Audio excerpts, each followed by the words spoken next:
Hope you're doing well. Hope you're doing well. Boo boo bodacious. Good morning, Bitcoiners. Indeed. Good morning. What do we got from Boo Boo Bodacious? Sun just peeked over the hill. Great. Yeah, it's over the hills here. We're good. It's pretty confirmed up, right? I don't think we have to worry about no sunrise this morning. And I did you all the favor. I checked. Bitcoin's running, guys. We're good. There's nothing else going on in the world. All that's left for us to do is have a coffee and talk about all the other new stuff. And there's nothing going on today. You can always tell that the media and the newsrooms are on vacation and more or less dealing with the replacement summer intern staff right now. Oops, let me just get this. What's wrong with my chair? Well, it is indeed my anniversary today. I have been married to my wife for 8 years, so it's our 8-year wedding anniversary, but she's not here, so this is a shout out to her. She's in Montreal for the night visiting some friends, so but she'll be back around. We're gonna have a great time. I'm with the kids. Life is great. Who could complain, right? We got July 4th coming up. We just finished Canada Day. Kids are very, very entertained, and I think we're going to do a great show this morning, even without a lot of newsy news, right? Because they're all on vacation. So I've got some fun stuff to talk about today. Yeah, so Robert says, congrats. Thank you, Robert. The one thing I did was I put we did the day of our anniversary within all of these holidays. So we always knew kind of where we'd be and we'd have some time. But what it ended up doing was creating like a big demand on our time during these days. So kind of a bit... unintended consequences, which we're going to talk about today. Today's all about unintended consequences. So we're going to talk about unintended consequences. So it's thanks everyone for the congratulations. And I mean, you guys wouldn't believe, if you really saw it, you wouldn't even believe how great my life is. I'm happy to say that, right? My kids are just the best. I got a great wife. So we're very, very happy. We're happy. Everyone's going to be happy pretty soon, which is what we're going to talk about. We're talking about how close we are today to getting out of all of the World War III misery, right? The misery of World War III. And we're going to see just how close we are to living in a golden age, right? We're very close. It's unbelievably this close to the golden age. It would be one of those things like if we don't make it, right? In history, they'll say, oh, geez, if they just, they were so close, right? So we're there. Before we get into that, we got to start with our Moscow time. What is the fakest news I can find? I love this word. Instead of hyper Bitcoinization, call it hyper happyinization. Thank you, Bitcoin Graffiti. We're very happy with that word. All right, so this is from Susan Delacourt for the Toronto Star. I only mention her name because I've met her many times. She is truly one of the stupidest people I've ever met in my life, ever. And I've hung out with her a bunch, right? She was one of these wino ladies in the press gallery in Canada, so she'd be tipping the wine, and she was like one of these middle-aged wino ladies, so she didn't hate when I came around. I was a young man back then, right? I was afraid of her. She was like a drunk aunt. So just one of the most wretched human beings you're going to come across, right? Like one of these smiling ladies who just is writing all this stuff. So this is what she says. America's far right is operating in Canada. Why don't we consider that foreign interference? Foreign interference if there's a Trump fan, right? This one's really good, guys. CTV News, another Canadian outlet. Remember what I say right now. You get a little extra Moscow time because I still, have people on Twitter that are Canadian that I follow. So I get a little bit more Canadian influence. But this should be a note to prove or at least support my argument that Canadians are the dumbest people in the modern world. I bet you if I paid attention to the New Zealand stuff, I could probably get crazier Moscow time, or probably Australians are stupider. I just don't have as much access. Now, we know the sum total of idiot Americans is higher than idiot Canadians because the country's much bigger, right? But overall proportion, they're pretty dumb. So this is a good one. CTV News, right? Could climate change affect your eyes? Canadian study finds higher temperatures linked with vision impairment. Oh no. Oh no. Can't see.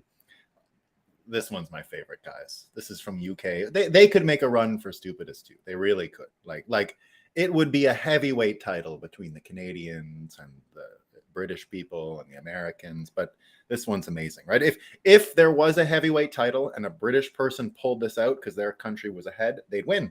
So here's what it is. UK Cancer Trust suggests bonus hole as a term for vagina. It's a bonus hole. No kidding, that's a headline. The more inclusive terms are offered in the Cancer Trust LGBT glossary. Bonus holes, yay! Not kidding. No word of a lie. Bonus hole. All right, now here we go. This is the best one, right? This is the best one. Yeah, Irish, she said. You forgot about Irish. The only thing I'll say about the Irish is they're just cynical enough, just beaten down enough that they might not be as stupid. Maybe. I don't know. We'll see. Australia and New Zealand are in the top 5 stupidest countries for sure. Enmity, come on. You know it's true. All right, but this is it. This is our last Moscow time entrance, and it is chef's kiss. It's beautiful because it's a be careful what you wish for thing, and that's what we're going to be talking about today. We're going to be talking about be careful what you wish for. So here's what it is. This is from Paul Mason is his name. Paul Mason, he says, opinion. No one who holds wrong opinions should have a bank account. And yes, Nigel Farage, I'm talking about you, right? A bank account is a privilege, not a right. No one whose views are on the right of mind should be allowed to have one. Okay. So now I didn't read the whole article, so maybe he was being facetious. I don't think he was. Maybe I'm wrong. Maybe I'm falling for a trick here. But let's just talk about what he asked for, right? That no one who holds wrong opinions should have a bank account. Okay, well, this is a be careful what you wish for situation because indeed, no one who has opinions around here should have a bank account. No one here. If you have opinions that are wrong or fit in here, if you have a bank account, you need to go to Canada immediately. And when you're in Canada, they got medicine and you can take it and it will maybe help your problems, right? You can get made. So, this idea of be careful what you wish for, right? And you might just get it. You might just get it. So whatever he's asking for here, that these people shouldn't have bank accounts, of course, in the future, if in a Bitcoin standard era, his state will be exactly true, right? He will get what he wants. He will absolutely get what he wants. And that be careful what you wish for, be careful what you put out there, because things have a habit of gathering their own steam and their own energy and metastasizing and snowballing and changing, right?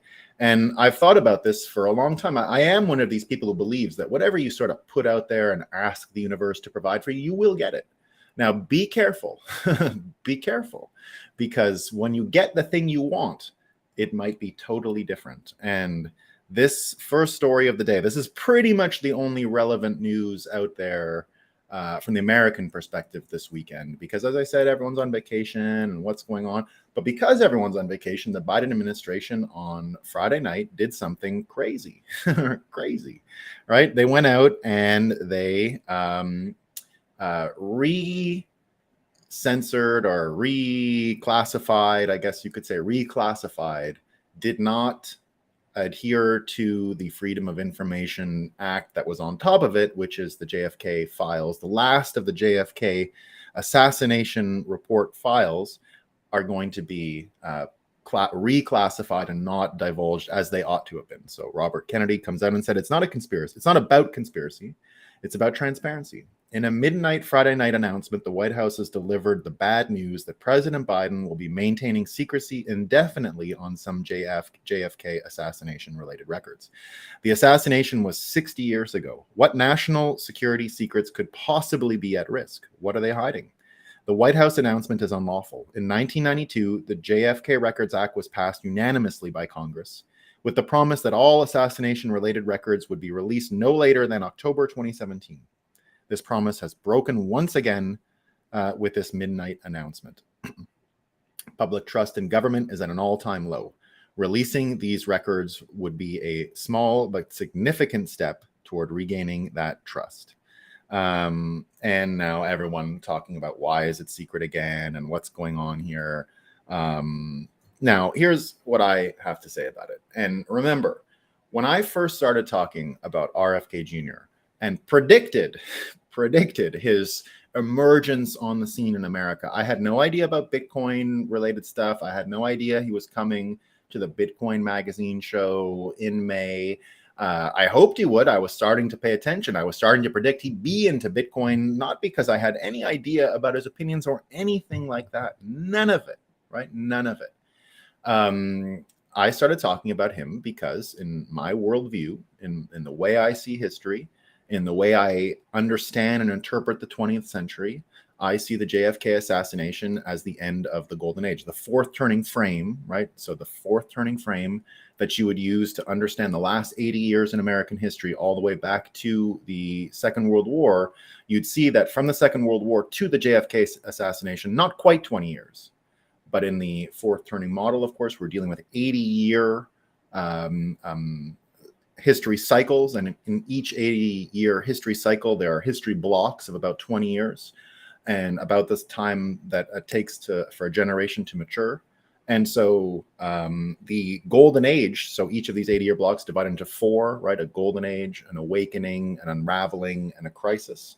And the unwakening begins and the golden age ends in 1963 when JFK is assassinated, right? So that is the beginning of the awakening, where all of the things that weren't true about the golden age being a golden age start to manifest and rise to the surface and can't be suppressed anymore and can't be hidden and any of those things. So my theory about why RFK was going to become an important story was only based on this fourth turning model, as well as the actual turning from unraveling into crisis, which is the financial crisis of 2008. So the 1963 JFK assassination is linked to the 2008 financial crisis in an important way, which is they are both curtains, let's say, curtains on one of these history blocks, right? So they're both curtains on a history block. So when I started seeing people talk about the JFK assassination, I said, well, it's important because it does fit into this whole 80-year turning where Bitcoin also comes in because of the financial crisis. And if you remember the weird little quirk of history, the weird, strange little thing that I saw, and this is where the be careful what you wish for piece becomes so relevant, right? So remember, be careful what you wish for, you're going to get it, right? Happens like this. So I knew the QAnon story was absolutely intelligence from day one, right? That this was a plant, that this was typical tradecraft where you can see a true story. In this case, that there was some form of hiding of something going on in the American government, and that Trump was on top of it and going after it, deep state, more or less, right? The deep state argument that Trump constantly made that he never lived up to. So this is not a Trump is great thing that I'm trying to mention, right? But there was this idea that Trump was after some of the deep state folks and that he was going to get them. And the JFK assassination was a part of that. He never divulged the truth, right? We can remember he was a failure on that. And he was a failure in the last day in office when he didn't let out Assange and Snowden and Ross, the very people that would help him spin this tale, promote this tale, tell his side of the story. He didn't do it, right? So major failure. We'll never forget it. But the thing is about the QAnon story, which was always fake.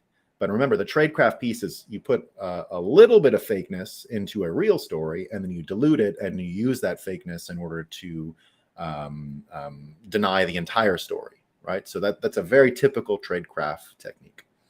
And the mistake that was made, and the be careful what you wish for piece that I always thought was interesting, was the following. In the truly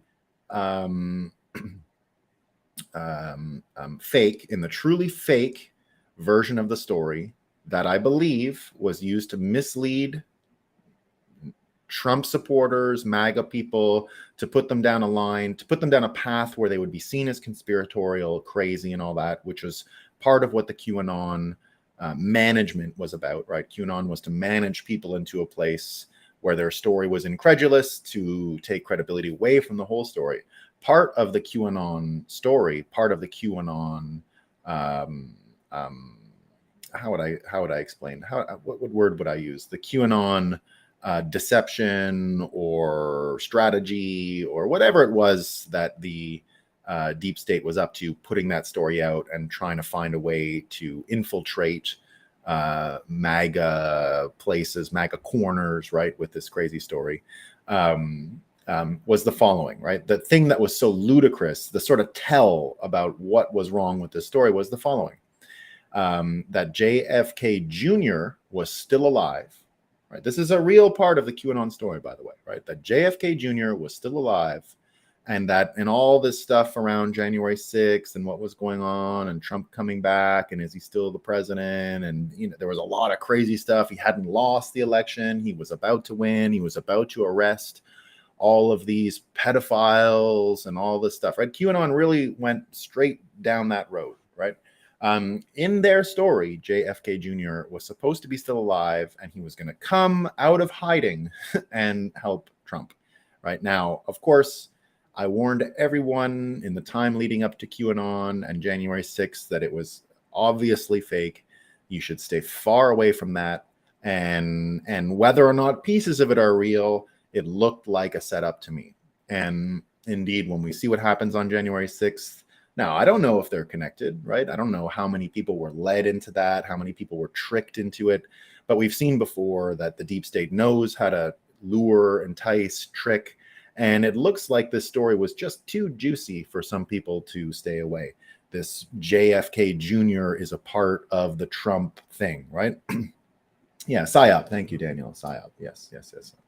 There was another word out there, but I couldn't remember it. So this whole PSYOP, right, opened up a weird situation where it sounded crazy, right? JFK Jr. and you put him there and and it will, in fact, make people sound insane when they repeat it, and it will discredit everything else they say. True, right? True. It seemed to have worked, right? People still think that everyone involved in January 6th, you can still talk to all kinds of low information people out there, and they'll still say, oh, you mean the insurrection, right? The insurrection. So there's still, QAnon is, of course, still a punchline. I don't think that's going to change necessarily. But here's the thing, right? Hold on. What is more likely, JFK Jr. coming back to life or Hillary knocking him off? So, of course, the tie-in here, everyone, the tie-in here, in case you didn't see it, because a lot of people don't actually know about this. JFK Jr., in fact, was running to be, rumored to be running for U.S. Senate seat from the state of New York in the 2002 election, right? 2002, because it was a midterm. And of course, he would have been a candidate against Hillary Clinton, right? Hillary Clinton won the election, probably would never have beaten JFK Jr., right? JFK Jr., just, if anyone out there, right, just pause on your thoughts of Trudeau for a second about what you dislike about Justin Trudeau, because he is one of the stupidest, most dislikable people you'll ever come across in your life. Absolutely annoying. The way he speaks bores a hole into my brain. I can't listen. Do you know that I haven't listened to a word he said since he was elected because I can't handle it? I can't handle his voice. I have to avoid it. His voice in French, oh my God. He sounds absolutely rock bottom stupid when he speaks French. You wouldn't believe it, right? So I can't listen to his voice, his inflections, everything about it bothers me. So I've tuned him off since he was elected. But you got to admit his good sides, right? His good side. Some people say handsome, charismatic, and he's got that princely thing going for him because his father, of course, was a prime minister. None of it compares to what JFK Jr. had going. The good sides of Trudeau still dwarfed by those same good traits shared by JFK Jr. Much more handsome, much more charismatic, much better public speaker, It wasn't even close, right? It wasn't even close, these two. And so you could see right away that there was probably no stopping him, probably no stopping him. And if you even go back in history, you'll see that him and Trump were really good friends. They would go to sports ball things together. They would hang out. I didn't know any of that stuff. And you'd see Trump even speaking very well of JFK Jr. when they were friends, right? Trump sort of sought him out to be friends with him. And so that there is a bit of history between the two of them. But here's the thing, right? When this story was crafted, or whoever came up with the psyop was playing with fire, because in the end, they put probably the story most Americans are curious about, right? The JFK thing transcends political division. All Americans have this huge void in their imagination, even in their just factual historical narrative that they keep in their head. Everyone has a question mark there. Everyone has a void. Nature abhors a vacuum. It abhors it. It hates vacuums. And because so much is left so confused and uncertain around the JFK story, by tying those stories together, Trump and JFK, they did an incredible disservice to their ability to manage the psyop, because you put out a welcome mat for everyone to be interested. So when I first got into RFK, it had nothing to do with RFK. Now, I had followed RFK earlier, since the pandemic, basically. I knew about RFK way back from when I was really young, because he was involved in river preservation in Quebec. You know, I don't know if you know about Quebec's the amount of rivers in Quebec that are just amazing. It's sort of the best place in the world for whitewater rafting and kayaking and canoeing, and not even close, actually. The amount of rivers that are just the best. And there was one in particular that is just apparently so unique and so amazing, and it was going to get turned into a hydro dam, and he was involved in it. So I had some understanding of who he was before. But I saw the vaccine stuff. So I've been paying attention to him since he came up out of the vaccine story. But here's the thing. When the JFK news started to become interesting about this file, I said, well, this is probably going to keep him in the news, right? He's probably going to be able to draft behind this JFK story and get a ton of amplification. He can more or less take the position in some way of what JFK Jr. could have been, right? And so this appetite for knowing what happened with the JFK assassination, he becomes the vessel. RFK becomes the vessel for it. And so people would come around and are going to keep asking and wondering what's going on. And indeed, I think we get cognitive closure. We understand where the 20th century went awry and where America went awry if we look close enough in the JFK story, because it's starting to become very clear that he was killed by internal forces, by the deep state, more or less, right? I don't think that's even in question anymore, that the deep state was involved in this, and that the implications are the ability for America to get out of the quagmire we're in and to actually rejuvenate the country is entirely tied to the JFK story. It's entirely tied, right? It was a major shift in American consciousness. And indeed, the story of Bitcoin doesn't go back to 1971, as many people say. It's not just the gold standard, right? It's not just, oh, you got off the gold standard and what. No, it goes back to 1964. In 1964, that's where the banking sector was deputized by the deep state in order to find out, why are people complaining about the JFK thing? Where's the money to look into this coming from? Where are the questions around the Gulf of Tonkin coming from? Because remember, JFK was not going to Vietnam. If you listen to what RFK is saying now, RFK is giving us a vantage point to understand the times we're in today when he goes back to the 1963 discussions, because he'll talk about the last 1,000 days of his life, and those 1,000 days being him, JFK, at war with the CIA and the deep state around Cuba and other questions. So the minute that starts, the minute we see that he didn't trust them, they were luring him into the Bay of Pigs, they were luring him into more international arenas for the military. The minute we found out about all of that stuff, he realized that he probably wasn't going to win that fight, and started keeping secrets from them, started doing things around their back, which they were not happy about, until inevitably in the end of 1963, it was over.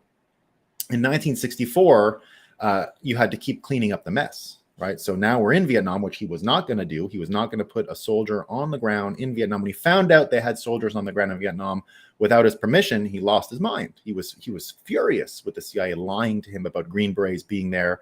And he said, how many have died? I want a full casualty list. This was days before he died. Now, RFK knows all of this, and RFK is always talking about this context now. So he's got this story in his pocket that people will never, ever, ever change the channel for, ever. They want to know what happened.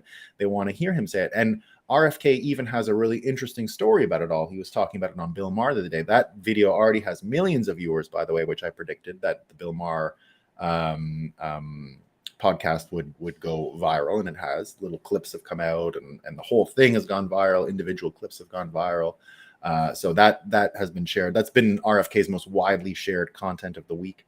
And we do love Bill Maher, right? He's one of those liberals. You got to give him respect. I more or less agree with the world he would like to see, even though I probably disagree with him on many policies to get there, but still one of those honest broker people on the liberal side of things that you just, there's not many of them. So when they're there, you got to call them out and invite other people to listen to what they have to say with the normal amount of skepticism, right? With the normal, I'm not saying go listen to everything Bill Maher says. He's wrong about a lot, but you know where he's coming from, and at least you can give respect to the point of view that he has, which I do.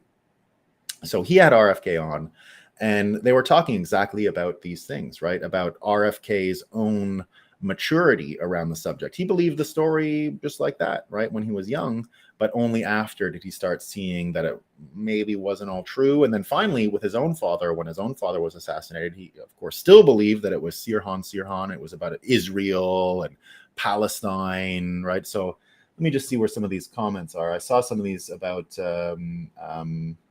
Israeli intelligence, Clout Casino. I'm still trying to figure out who ordered Jack Rubenstein. Jack Ruby, yeah. Rubenstein, yeah, I guess they do call him Jack Rubenstein. You don't have to figure it out. It's very simple. So Jack Ruby, you know how Nixon knows Clout Casino? Nixon knows because Nixon was offered help when he was still vice president. So Nixon was the vice president before Kennedy ran for the presidency. Nixon was Eisenhower's vice president for the entire 1950s. And Nixon had met Jack Ruby in the 1950s and remembered him because he was one of LBJ's fixers in Texas. So what it looks like happened with Jack Ruby. So Jack Ruby wakes up after he shoots Oswald and doesn't know where he is, doesn't know what he's doing, doesn't know what's going on. Sounds a lot like an MK Ultra situation, right? Now, I don't know any of it, but it sounds like it.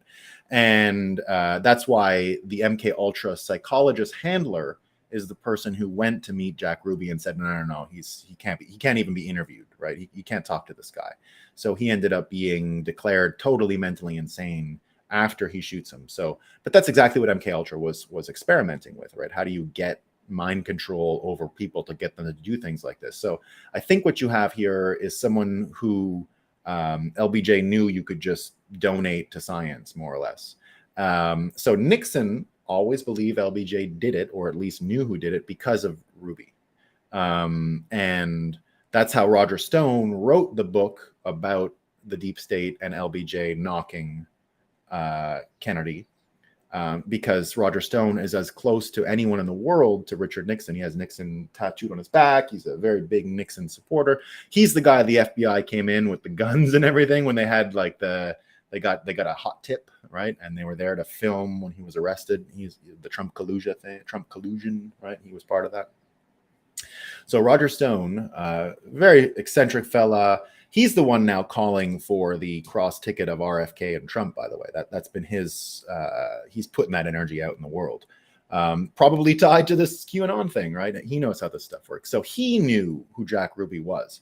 And Nixon, in his time with Roger Stone, said, yeah, the LBJ, the Jack Ruby thing is what tipped me. It was the Jack Ruby. Now, the case of RFK is a little more directly related to Israel, but I don't think it actually is, right? So Sirhan said, "Oh, I'm a Palestinian," blah blah blah blah blah, and it was the 1-year anniversary of the Yom Kippur War where Sirhan shot RFK, and apparently RFK had just given a big speech in support of Israel or weapons. He wanted to sell them some planes or something like that. And so this Sirhan guy got all excited. So he ends up, when they catch him, he's got like the actual newspaper article of RFK talking about Israel Palestine like folded in his pocket, right? Anyway, RFK has looked at they call it the perfect autopsy because RFK did get a perfect autopsy. This is all new information to me. I learned from RFK. I didn't know this before. Because the autopsy was so botched on JFK, RFK had his own autopsy done by the best autopsy guy in the world, in America. And when he brought all of the coroners from the various divisions of American military to observe him so that they knew no mistakes were made. And we know he was shot from behind, which is impossible because Sirhan was in front of him. And all of Sirhan's bullets are accounted for. So the deep state theory is he was killed by the CIA guy behind him. And that's why the shots were behind. And he pulls the tie off of him because that's where he's getting... he knows the shots are coming from behind. It was a diversion, basically. Sirhan didn't know. He wasn't in on like the plot, right? He's still in jail, I think, Sirhan. Or anyway, he was until he might have died. I'm not sure what's going on. But I know RFK did go meet him. RFK did go to the prison and has forgiven him. He doesn't believe he did it, right? He's read the autopsy. And he reluctantly did so, RFK. He was lured and dragged by friends of his father who said, you have to know. You can't go on thinking it was Sirhan. So in his life, he has come to realize it was not Sirhan and has accepted that it could indeed be this vast story of the deep state stuff. So we don't know, right? We don't know, but that's what he's saying. The point, though, is that the appetite for this truth is going to make things super interesting this year. And remember, what Bitcoin, and here's how Bitcoin fits in, and we're going to talk about all the other good news coming, but here's what it comes down to. So we talk about the breakup, right? That's why we call this. It's the psychological frame of ending a relationship. It's not about like, oh, I didn't know Bitcoin's supply was fixed. Now I'm going to change my mind. Now that I learned more about Bitcoin, I'm going for Bitcoin, right? It's not exactly how it works. Not exactly. It's the disillusionment with the old system that is more persuasive for Bitcoin's case. That's why we call this show The Breakup, and we're telling you why you'd want to sell dollars, not buy Bitcoin, right? The show is about why you'd want to sell dollars. It's nothing to do with why you should buy Bitcoin. Now, the logical thing is if you're selling dollars, where do you end up? So the Bitcoin thing becomes super important, right? And we obviously talk about what Bitcoin does for alignment of your own personality, the psychological benefits of Bitcoin. We love all that stuff. But really, that's after we start talking about what's wrong with the current system that we're in. And so this piece is really important. And the reason why it's going to become super important is the following, right? Remember how I said it's easier to trick people than to convince them that they've been tricked? Well, when you do want to convince someone they've been tricked, right? You can still do it. It doesn't mean it's impossible, right? It's easier to trick people than to convince them they've been tricked. It's a Mark Twain said. We're going to be doing 2 Mark Twain quotes today. There's that one, and then we can't tell the difference between good news and bad news, the other one. So this easier to trick people than to convince them they're tricked, but you can convince them they've been tricked. What you need, though, in order to make it work and click is that it can't really be their fault, and they have to have an easy way to excuse why they've been tricked. So all the trickery that's happened since JFK, right? We're going to see that everything with the vaccine, almost everything we know about America since the 1960s will have some strain of the JFK story attached to it. It could just be that the deep state managed things more than you thought. But basically the narrative exposition and the guiding and herding of humanity with these narratives and stories needs to be excused. You need a reason that's simple for people to understand and that they can get behind in order to excuse their failure or to excuse the embarrassment about being deceived, right? And so what in the end allows for people to do this so easily? In the end, it's going to be money. It's going to be follow the money, right? People are going to blame the financial system for being lied to, right?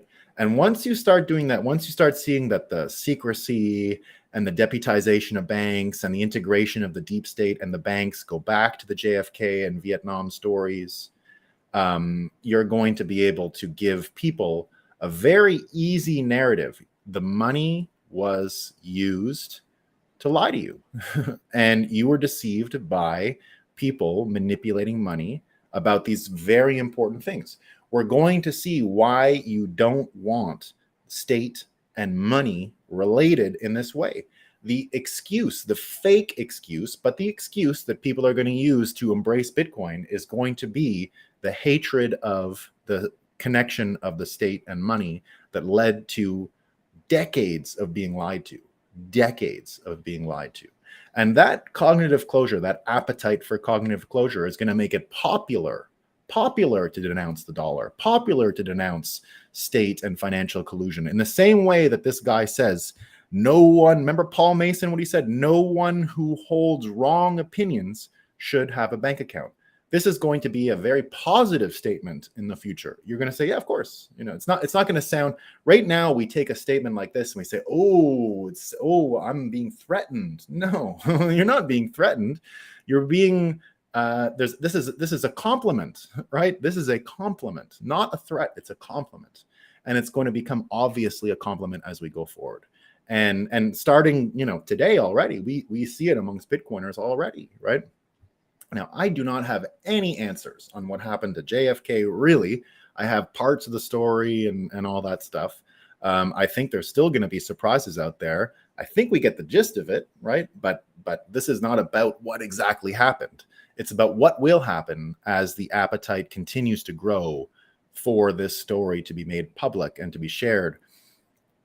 We're not going to be able to stop talking about it for the next year. And RFK is in the perfect position to continue to use the lightning rod of attraction that this story brings to the world to push it forward. So now, if you think about this, sort of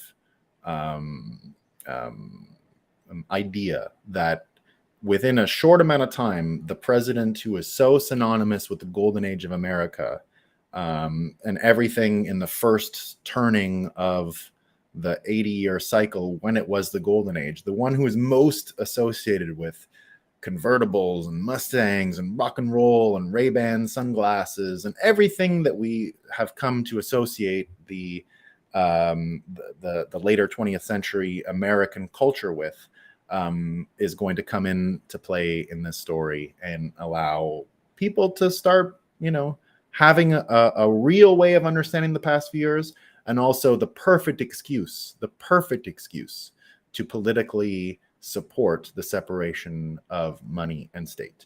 And it will be very easy to understand. It's not, they lied to you using the manipulation of money, and everything you've learned about the last 50, 60 years of American history is all fake. It's totally fake, right? Totally fake. The deception there is going to be great enough to demand huge change, which is coming soon. So we're not talking about Bitcoin standard in 80 years of enough people hodl. Nope. Now, happening now, currently in our lifetime. And just look at this tweet from War Clandestine. So remember everything that's about to change, the appetite for change, the mistake of tying the Kennedy name to Trump and then saying, oh, they're crazy. And then bang, right? The biggest conspiracy theory is now tied to everything Trump is doing. The appetite is only going to grow. I continue to predict you're only ever going to see friendly banter between RFK and Trump. They both understand the war at issue here, and I think are going to continue to be running into these front lines and pushing the story out. So here's what War Clandestine says about tomorrow's July 4th and everything we're at. And take the story that we just talked about, and I'm going to tell you why every one of the things he lists here is actually on the cusp of being perfect. So or at least much better. So here's what he says: war clandestine, who we love, right? I think he destroyed that Aubrey, whatever that Huff guy, Dr. Huff, right? The one who said, oh, scam, looks like he's a scam. So we were worried about that months ago. It looks like war clandestine's a guy. This is what he says: I don't know about y'all, but I'm in no mood to celebrate the USA. Too many problems to fix. So he says media, tech, academia, pharma, agriculture, intelligence, justice, entertainment. All our institutions have been infiltrated and corrupted. Our society is failing. What are we celebrating? We're celebrating the end of this shit. The society is failing, but there's a new one right behind it. So let me explain what the new one looks like, right? So here we go. Media, right? So he says, I'm not celebrating because media is corrupted. Well, here's what we get from the Fox today, right? Fox's number one story yesterday, not today, yesterday, but still number one story. Elon Musk under fire from Twitter users for limiting posts that can be read. He picked a fight with America, Musk said. Post reading limit was temporary. So if you guys didn't catch this on Twitter, Elon Musk did a rate limiting thing where blah, blah, blah, some hilarious jokes coming out of it. I'm not wasting one of my 600 rationed tweets, right? So it's a tweet rationing thing. Blue checks get 6,000, no 600, something like that, right? But I don't care about the Twitter part, right? Forget about the Twitter performance. I haven't noticed anything and I really don't care. It's the idea, though, that Fox has to put this Twitter story number one. Why is it number one? Why? Because Twitter is that big of a threat. If it's just about a website not working, well, but here we're talking about news networks that understand who's stealing their audience. It turns out that Twitter is by far the most used social network, not by number of people, but by hours on the site by the people who use it. And it's not even close. It's not even close, right? By far the most used website for news information in this context. And as we understand that the mainstream news is really just what's going on Twitter, right? Here, we're not mainstream news, but this show is mostly what's going on Twitter, right? I mean, I go on other sources, but it's a lot of Twitter. So that it was the first thing that Fox complained about shows exactly how important Twitter's become. And in many ways, when War Clandestine here is talking about the problems to fix, well, I mean, it might be fixed. And then you got Noster right after it, right? I'm not worried about media anymore, right? News media. I think we already won. Now, when it wasn't Elon Musk in charge of Twitter, I would have been more worried. But I think the fight is won, right? Then he says tech, right? He says tech is another thing that we shouldn't be happy about, or what's going on. Oh, here's an even better one about media before I go on, right? This is great. So finally, right? Finally, it looks like the Democrats are going to abandon the Bidens. It looks like that they've had enough, right? And even the mainstream media. This is a headline in the New York Times, guys. Finally, imagine Hunter Biden's daughter and a tale of two families. The story surrounding the president's grandchild in Arkansas, who has not yet met her father or her grandfather, is about money, corrosive politics, and what it means to have the Biden birthright. So finally hearing stories about the illegitimate granddaughter and that maybe Biden isn't such a swell guy after all, right? You're seeing it in the New York Times. In the New York Times. This is not someone on Twitter, right? This is Katie Rogers, and she's from Arkansas. There is a 4-year-old girl in rural Arkansas who is learning to ride a camouflage pattern 4-wheeler alongside her cousins. Some days she wears a bow in her hair, and on other days she threads her long blonde ponytail through the back of a baseball cap. When she is old enough, she will learn to hunt, just like her mother did when she was young. The girl is aware that her father is Hunter Biden and that her paternal grandfather is the president of the United States. She speaks about both of them often, but she has not met them. Her maternal grandfather, Rob Roberts, described her as whip-smart and funny.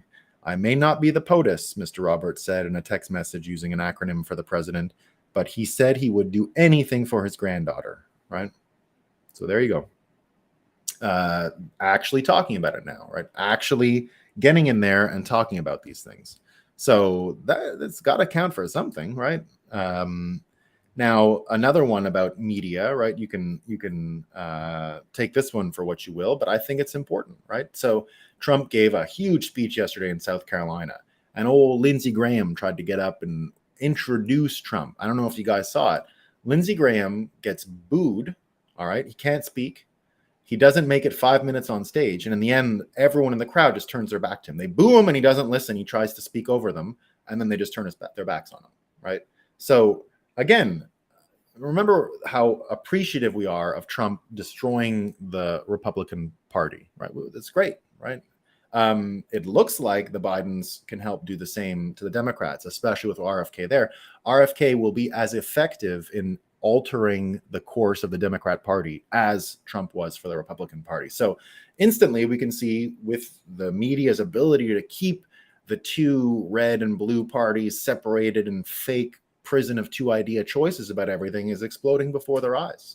It won't be possible anymore.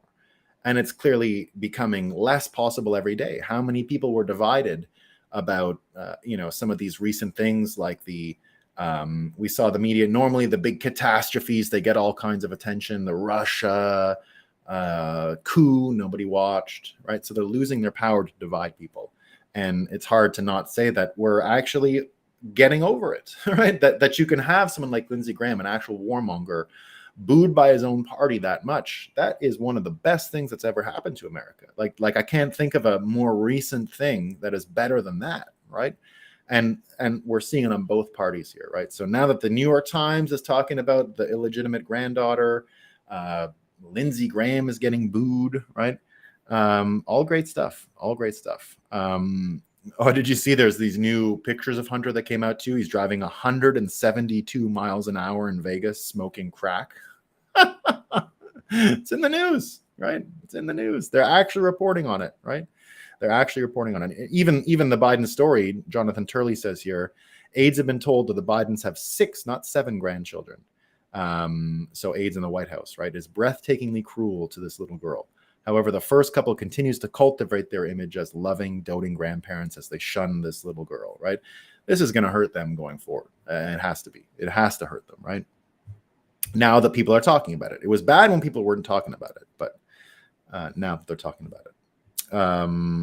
The story around, well, here's even media on the war, like again about this pitting people against each other, right? So Zelensky gets an interview the day, and he goes on television and says, and CNN is reporting it, right? That Zelensky is there saying that the only problem they have right now in Ukraine is not Russia or anything. It's they're worried that Republicans aren't continuing to fund them. So it's people, he actually calls the Republican Party by name, saying they're not funding him. Well, again, you're going to have a lot more trouble with Democrats going forward too, right? A guy like Kennedy is going to be able to bring up the anti-war sentiment within Democrats, and all of these terrible things that have happened before is going to just pile on. I don't think there's going to be an aggregate demand to be in Ukraine much longer, right? And he's got to call out politicians now as if that's his major problem, right? So that's going to continue, and I can't imagine it going away. Then so go back to Clandestine's list, your media, academia, he says, right? Academia. Well, didn't we just have all that stuff settled in the past couple of days? So there's going to be, they're going to continue with the affirmative action. Remember we said don't even pay attention, right? It doesn't matter, right? Because even the way that the universities jumped in and said, oh, we're happy to agree with the judgment right away, right? They saw the workaround. Everyone saw the workaround. The workaround was very clear. It meant nothing. If you believe that the universities are just going to change, you're wrong, right? And I think more and more people are realizing that there's even sort of there's a couple funny things to the story that I think are going to be able to be real fodder for humor in the future, which is always deadly. If you're getting laughed at, it's very deadly.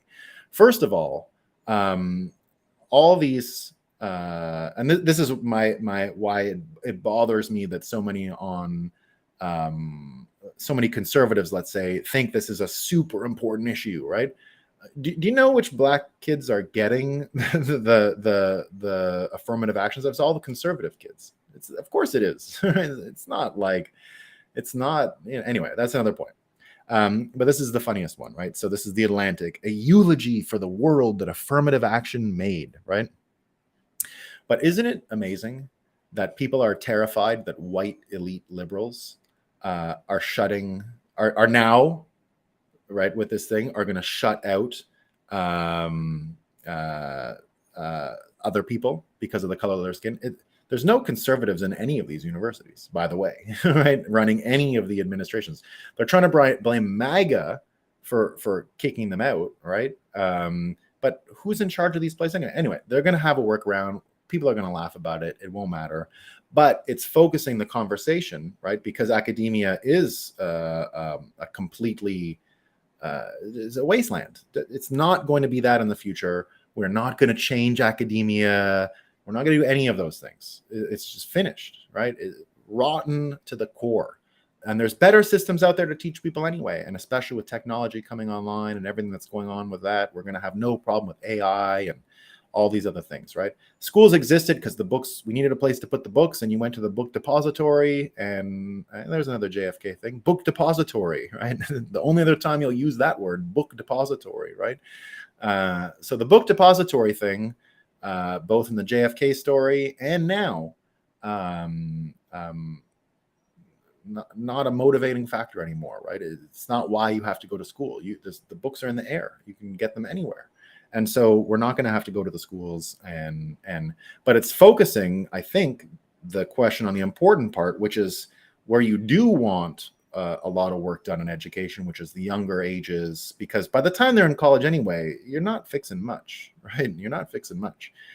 You can do it when people are young. So the real thing is to get quality education to every American who's young, everyone in the world, right? But let's start here and figure it out. So education, academia getting fixed, right? Pharma is on clandestine's list. Well, I don't think anything could have put such a mortal wound into big pharma as COVID did. And again, you've got all kinds of candidates now. It's becoming more and more politically, the political literacy around pharma way higher than it ever was, way higher, right? I would never have stopped my kids from getting all these vaccinations until COVID. I'd have said, well, I understand people complain, right? But now they're not getting anything, nothing, right? I wouldn't have done that even 4 years ago, right? So pharma changing before eyes. People are aware of the collusion between media and big pharma, Washington and big pharma. They're becoming less naive. He says here, agriculture is another reason, right? Agriculture, clandestine. I don't want to celebrate the agricultural thing. Well, again, when I go out here in Vermont, and when I talk to Bitcoiners, the appetite for anything but industrial farming is growing and growing and growing, right? He says intelligence, right? Clandestine says intelligence community.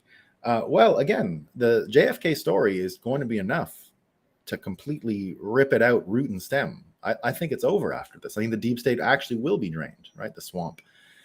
He says the justice, right? Well, again,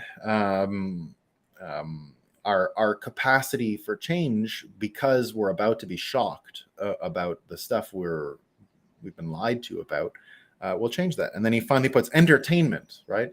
Well, what happened this weekend in entertainment? Well, again, Indiana Jones didn't get $60 million at the box office this weekend. 60 million, okay? The last one that came out 15 years ago, Kingdom of the Crystal Skull, terrible movie, got 100 and something, right? In its own money, in the 2008 financial crisis money, pre-financial crisis money. It made more money at the box office than the new one. The new one, so in terms of people attending, is probably a third of attendees from the last one. And it's not going to come anywhere near what it needs. It needs to make about $700 or $800 million to turn a profit. It's not even going to get to 100 million in its first week, which means second week is a 50% drop off minimum, right? And then it just keeps having. It's not probably going to make $200 million. Maybe. But for all intents and purposes, it's dead. It's going to be yanked from theaters soon. You had the Flash movie that came out a few weeks ago that had a better opening weekend and is already pulled from theaters 3 weeks after its release.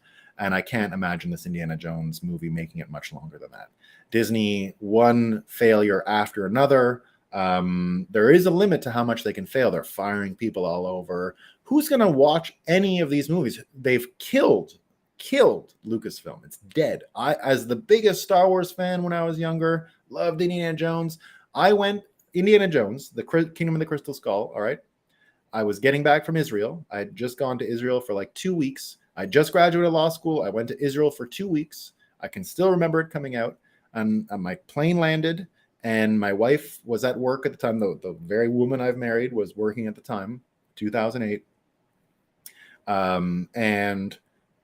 had a couple hours to kill before I went over to her place, and I went to the movie. Like, that's the first thing I did when I got off a flight. Imagine the first thing I did to kill time too. But I'm not going to see this. I'm not going to go see this movie. All right. No way. Like, who's going to watch this stupid thing? We already got we already know what they do in every one of these movies, right? They're terrible. So entertainment finished. This is not going anywhere. We're going to have a whole rejuvenation of this stuff, and Bitcoiners are going to be the ones behind it. And if that's not perfect, right? If that's not perfect, well, this is something we found out today. If it isn't enough to convince you that we're on the cusp of a golden age, well, let me tell you about a product that just came for sale. This is a $300,000 electric flying car. It's finally here, guys. The flying car is here. It's from SpaceX backed startup. It's going to cost $300K. You got to see it. It's amazing. It's not exactly one of these four, like I always thought it was going to be a 4-wing drone, right? Like a 4 helicopter drone. It's 4 wheels. It looks just like a little roadster. It's got the 2 blades front and back, and it flies. You can fly it. It's going to be in the air for purchase by 2025. And, you know, $300,000. It's probably going to be 1 Bitcoin by then, right? It's probably going to be 1 Bitcoin. We're going to be able to buy flying cars, guys, for a single Bitcoin in a couple of years, right? And I think Bitcoiners are going to be the first with the flying cars for sure. So there you go. We got flying cars on the way. And if there wasn't a better sign that we are making the turn to a new golden age, it's the appearance of these flying cars, because we got to get the flying cars. So we got flying cars coming. We got better movies coming. We got somehow the Kennedy story getting divulged. We got mainstream media melting. We got Disney melting, right? It couldn't be better. We're at the cusp of a golden age, guys. We're at a cusp. We're here. We're going to do it. All right, let's see what the comments say. Why would Israel care about Oswald? Did it have anything to do with JFK not wanting Israel to have nukes? I don't know much about the Israel JFK. I mentioned the Israel RFK. It's a different story, right? I have no understanding that he was involved in JFK's death whatsoever.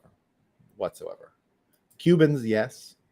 I think RFK is another Ron Paul. He's the one we want, but we'll never get. We'll see, Daniel. Again, this is powerful magic we're dealing with right now, and the appetite people have to get cognitive closure on what happened to his uncle is so great that it's different than Ron Paul. Ron Paul was always kind of academic, right? RFK, we're not dealing with an academic here. We're dealing with someone whose persuasion abilities are as high as Trump's. This is someone who's as high as Trump in his ability to persuade. And all he does is tell the truth. It's amazing, right?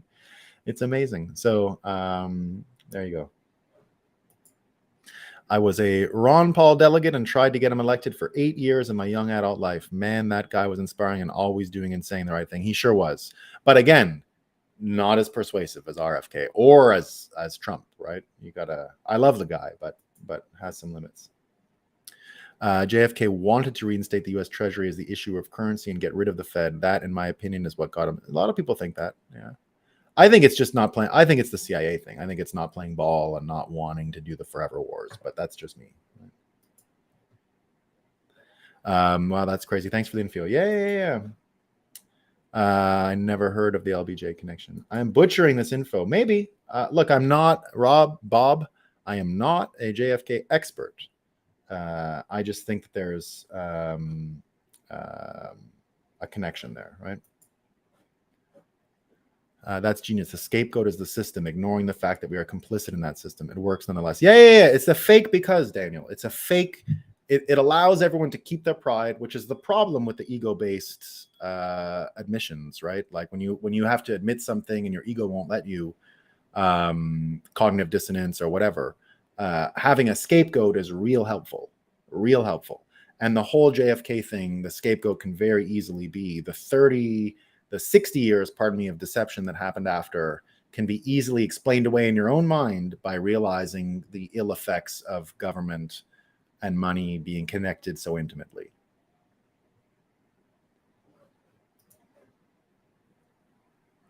Cognitive closure. Bitcoin yields that. Yeah, absolutely. It's cognitive closure, Veterans Cannabis Advocacy Group. Exactly. Up Bitcoin. And veterans advocacy. Think about it, right?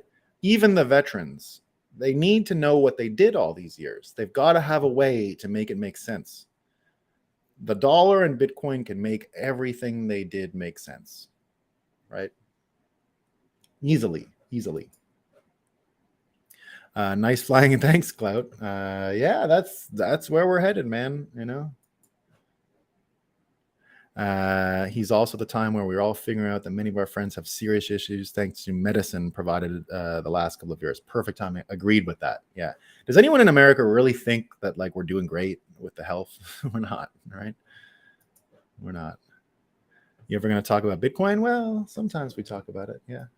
If you want to go talk about technical analysis or what's going on in the markets, go. There's plenty of places for that. Runator. Go check it out. What did the technical analysis say? Plenty of place for that. I'm not even going to go into that content. There's so much, right? Most are completely ignorant of history, especially the last 50 years. Yeah, absolutely. Yeah, 100. Yeah, I always say if you think the news is fake, wait till you get a whole load of history. Thank the CIA for that. Yeah. The creature from Jekyll Island is exactly the permission to break up you're talking about, but goes way back further than the 60s. So Duke, we talk about Jekyll Island all the time. I am trying to produce a Bitcoin show in anticipation of the 2024 US election on Jekyll Island. So we love the book. Agreed, it goes back way further, but I'm not sure that story will stick in people's heads as much as the JFK one. He's trying to put some bigger narratives together and how they, yeah, exactly. Let's celebrate the men who were intelligent kids and had enough divine masculinity to fight to liberate. Yeah, we love those people. Men especially on that level, right? Elon just needs to get rid of the bots. Yeah, they're pretty bad, huh? Pretty bad. Your understanding of QAnon lacks substance and is based on media spin. If you were to actually read the Q post, you would know that Q specifically stated JFK. Oh, sorry, Ron, I don't look. I would never waste my time on specific QAnon posts, only because I see the signs of an op. It's an op, right? I know what ops look like. It's an op. So I'm not going to sift through a bunch of bullshit to find out what's real and what's not. Right. I'm not that's how you confuse yourself. I'm not saying I have the answers.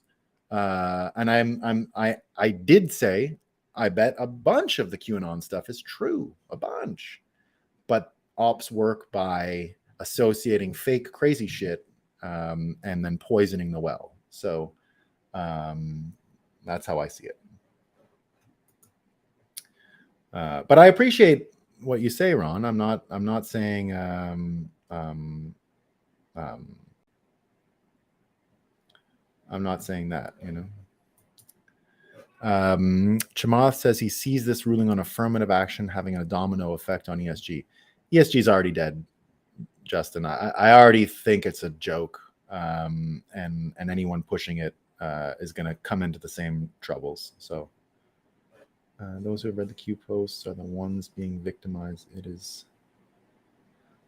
as you rely on. Ron, again, I'm not anti-Q. I'm just saying you be careful that you can be. You might think that everyone out there is giving you honest information because it sounds scandalous, but understand how these people operate. I mean, I know. Okay, I know. I've seen it firsthand. If you didn't know, Ron, I worked for the executive branch. Have a pretty good idea how these things work, and I've seen them in action many times. Benefited from them blacks by yeah. I love all these people. Joey Reed yesterday, remember that? I only got into Harvard because of affirmative action. Teachers want to teach. Yeah, that's another big part of it. Yeah, teachers want to teach in those areas. Yeah. Unfortunately.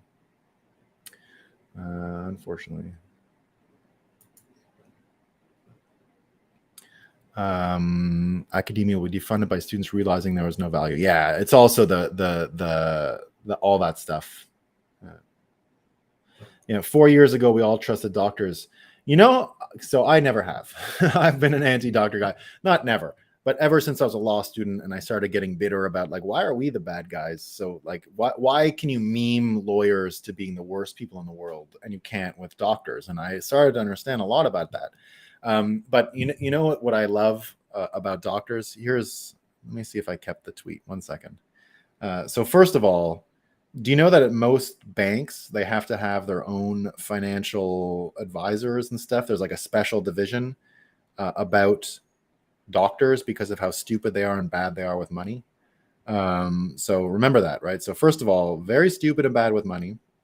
Let me see where I saw this. I had a doctor who said, no matter what, I'm going to keep my kids from being a doctor because basically let me see if I actually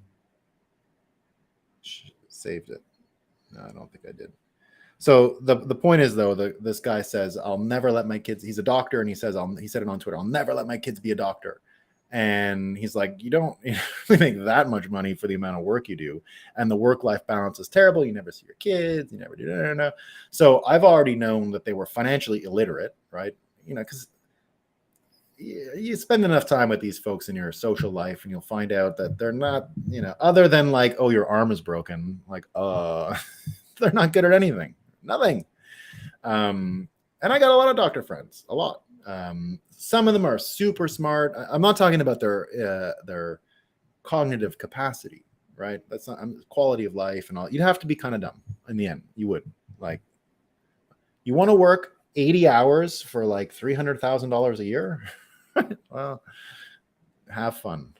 80 hours a week for $300,000 a year is not a great deal, right? Working 80 hours a week for almost any amount of money is not a great deal. So 300 is so low that I can't imagine it, right? I can't imagine it. So, but that's just me. I love spending time with my family. So there you go.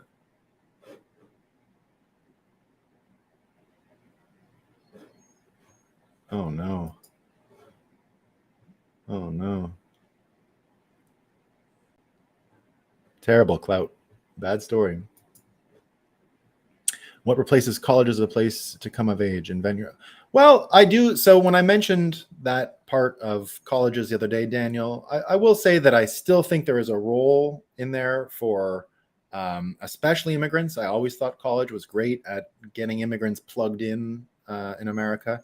I'd say if we take care of the younger parts of education, we're not going to need that. But if we don't, we still need a system like this. So I don't predict they're all going to be gone, but I think it'll be more explicitly exactly what you say. A little bit more like, that's why I like the master and apprentice model, because if colleges were a place to come of age that didn't involve alcoholism and being a slob, I would say great, right? So I think it will turn into more of like a make your bed and be on time for things situation, like the military. But it won't be the military. Maybe what they do in, I always loved what they do in Germany and other places, where instead of a year of military service, they make you do a year of public service. And maybe it's that, and yeah, so absolutely, yeah, barcode free diet. That's how I live, Capenta. And indeed, if people don't realize that the grocery stores are as bad as the pharmacies and the banks, then you're not paying attention. I do my best to not go to any grocery stores. One of the reasons why I live in Barbados for the winter, you can farm, you can buy your steaks fresh from a farm. I live in Vermont and Quebec, probably the two most secure local food supply chains on the continent. Very easy for me in Vermont, for example, and Quebec. Both of them remain high trust societies. I can go to farms, and many of them will just have a little garden house at the end of the property. There's no merchant in the building. You can go in, there's a payment terminal, you can take food out, pay on an honor system. It's great, right? It's amazing. And there's only so many places left you can do that. And here's one of them, why I'm from here also, but that's why I live here, right? That's why I do believe this is the best place in the world to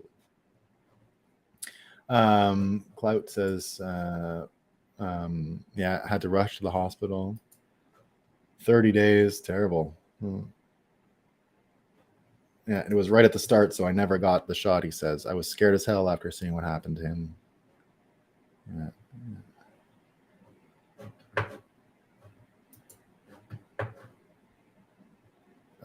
That happened to my friend while driving on a highway, the right side of his body. It's a miracle. Yeah, wow, terrible.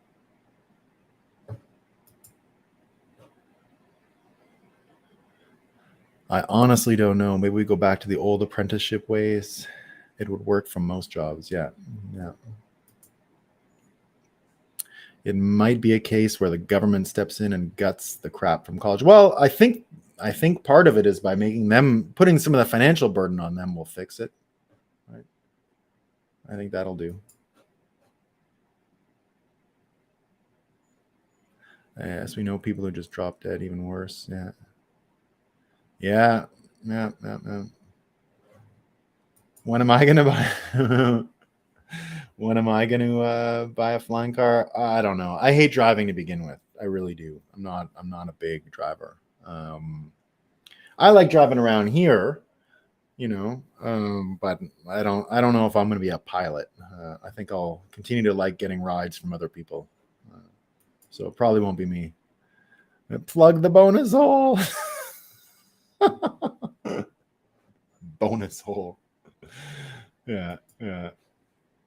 In Mexico, someone goes to the hospital and it's cheap or free. Yeah, I love using the hospital in Barbados. It's so cheap.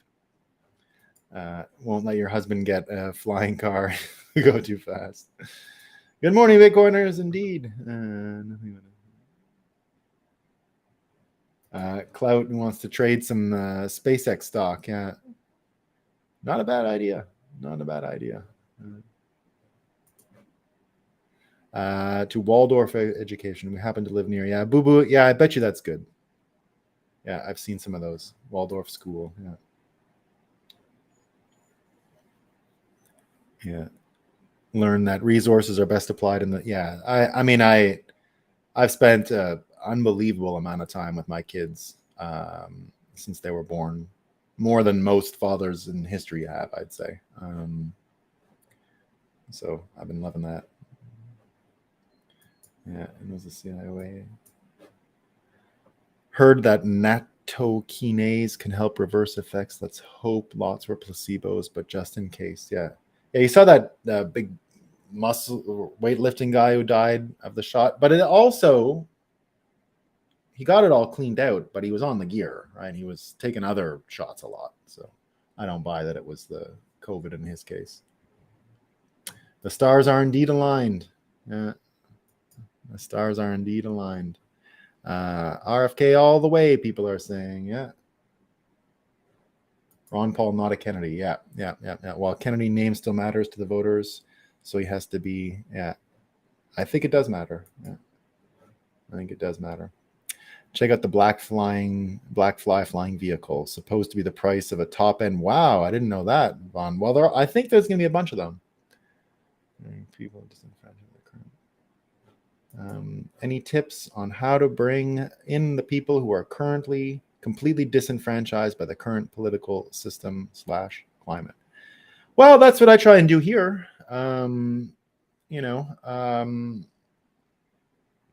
That's why I think one of the things you need to get people who are disenfranchised motivated is to get them to be able to imagine the future for themselves. And that's one of Bitcoin's superpowers, is that once you start understanding Bitcoin, it becomes very easy to project and predict a golden age. And you can sort of have a very vivid image of that, right?